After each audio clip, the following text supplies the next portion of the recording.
আজকে আমরা গেছিলাম একটু বাজারে, যেহেতু কাল জন্মাষ্টমী আর পরশু মনসা পুজো, সেই জন্য কিছু কেনাকাটা করতে। না আমাদের কিন্তু গোপাল নেই, কিন্তু মনসা ঠাকুর আছে। যেহেতু জন্মাষ্টমীতে খুব ভিড় হয়, ওই জন্য একদিন আগে গেছিলাম বাজার করতে। এখানে মা মনসা পুজোর জন্য কয়েকটা সরা বেছে নিচ্ছে। আর এই ঠাকুরগুলো দেখছো না, এই ঠাকুরগুলোই আমরা কিনবো। কিন্তু কি জানো তো, আমি না এরকম ঠাকুর আগে কোনোদিনও দেখিনি।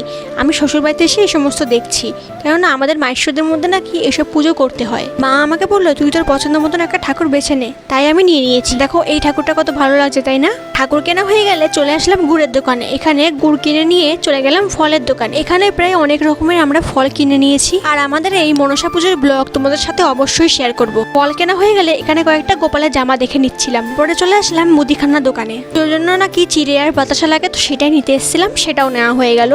তারপরে চলে গেছি আমার একটা নাইটি কিনতে। অনেকদিন ধরেই ভাবছিলাম একটা ফুল হাতা নাইটি কিনবো, তো সেটা কিনে নিয়েই চলে গেলাম চাইনিজের দোকানে। এখান থেকে ফুল প্লেট রাইস নিয়ে বাড়ির দিকে রওনা দিলাম। তো আজকের ভিডিও এইটুকুনি। ভালো লাগলে সাবস্ক্রাইব।